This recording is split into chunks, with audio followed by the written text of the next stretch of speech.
with his resignation because of his humility, his feeling he could not pursue the papacy as should be, the walking, the travels, and everything else. In his humility, he decided that he didn't care what anybody else said, he had to resign. And I just think it was a beautiful lesson on how to live. So with John Paul, how to die in dignity, and Benedict, how to live in dignity. And the interesting thing about Benedict's resignation is that on a theological level, it could be said, and he was an eminent theologian, he knew what he was doing. He knew that he was stepping back and resigning and following in something that hadn't happened in 700 years.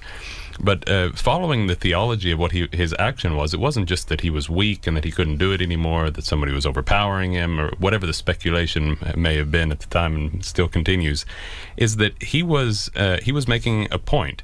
He was saying the papacy is the power of the papacy is personal, but it's an office. It's not an elected. He is an elected monarch. He's one of the few absolute monarchs left in the world, but his office is just that. And so if he divests himself, as Benedict the 16th did, he's saying, I freely let this go. And so theologically it puts the papacy in a little bit of perspective from that.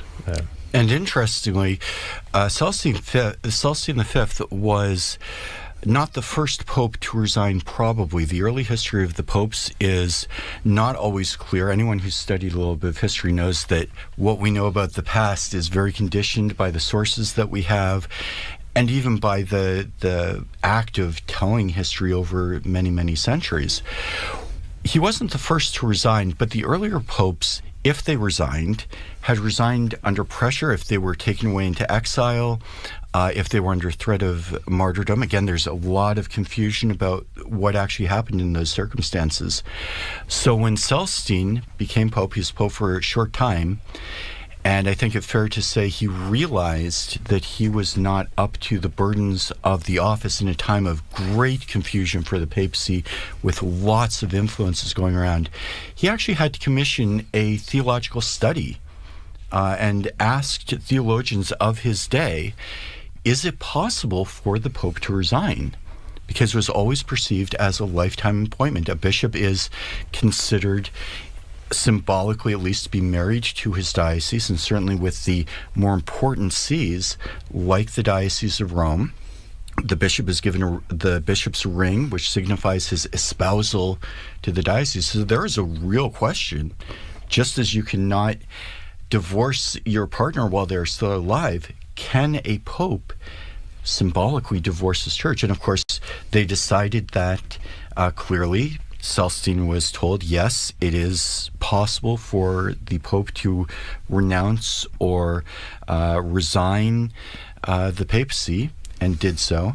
And then, Devin, as you were talking about, Cardinal Ratzinger, later Pope Benedict XVI, a very eminent theologian, did invest his act of resignation in complete freedom in a time when the church was, for all of the controversies of our day, the church is at peace.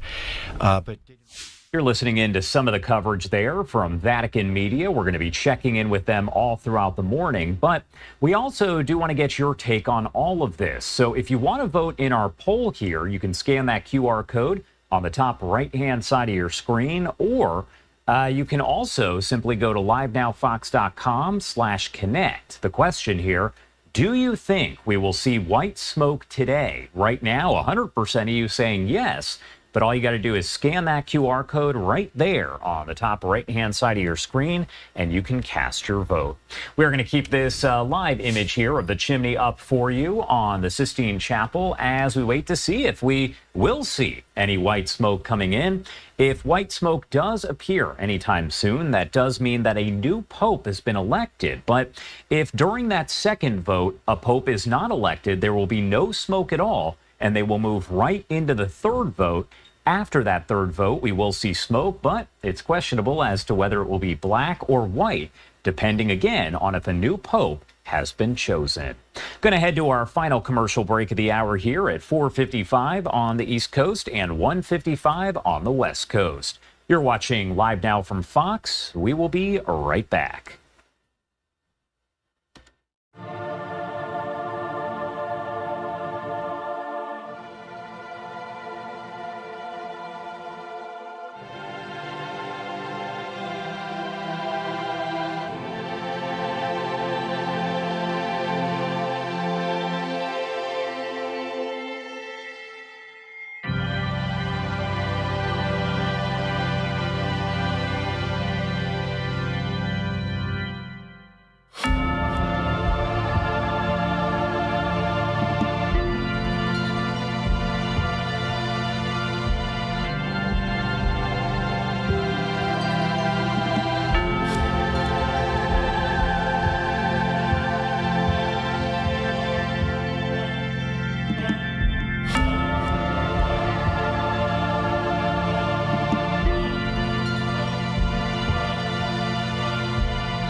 Welcome back here on Live Now from Fox. Taking a live look at our poll here. Do you think we will see white smoke today? It's the big question. As of right now, 59% of you say no, it's not going to be today on day 2. 41% say yes. If you do want to cast your vote here, just scan that QR code on the top right-hand side of your screen or go to livenowfox.com/connect. Again, 41% saying yes, we will see white smoke today. 59% of you out there saying no, that is not going to happen. We do have this live image showing the top of the Sistine Chapel there as we continue to watch that chimney, wondering if we are going to see that white smoke today or if we are going to be left waiting. What I do want to do now is kind of go over some of the basics here of what exactly we're watching for, as today does mark day 2 of the papal conclave. Cardinals continuing that secret process of selecting the next leader of the Catholic Church. The cardinals coming together in the Sistine Chapel again to take another vote after no one received at least 2/3 of that vote yesterday. The black smoke seen rising from the Vatican chimney around 3 p.m. Eastern, which is 9 p.m. over in Rome. And one thing that we've heard from a lot of people, they thought it was going to happen maybe closer to 1 p.m. Eastern, 2 p.m. Eastern, but it took a little bit longer there, not happening until 3 p.m. Eastern. The smoke coming from the chimney burns black if no one receives a 2/3 majority of the vote. And if the smoke burns white, it means a new pope has been elected. Now, at this point, the only way in the coming minutes or so that we would see white smoke is if a pope is elected. If no pope is elected, there will be no smoke, and they will move right on to that 3rd vote.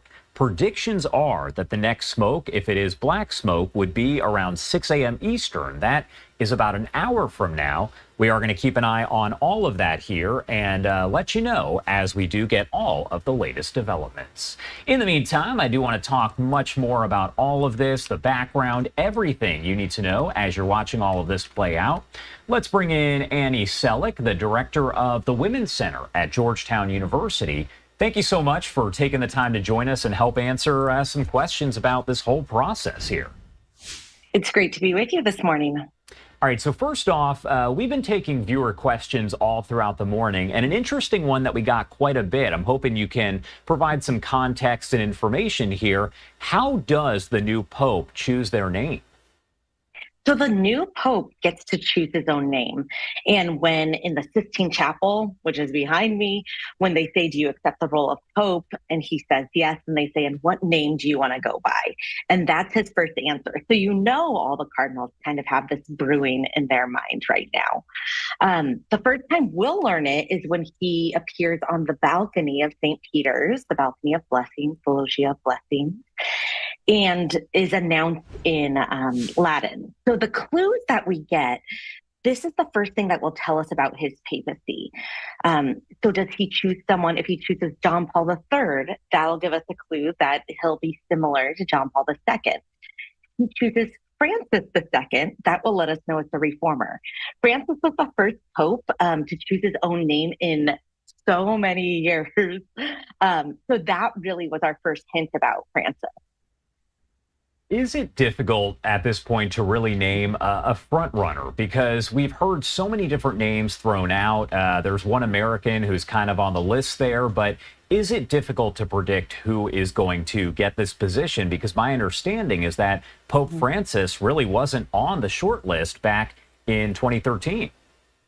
So Pope Francis wasn't on anyone in the media short list. He wasn't on my short list. But what we know now is in the previous conclave, he got a lot of votes. So he was on the Cardinals short list. So I think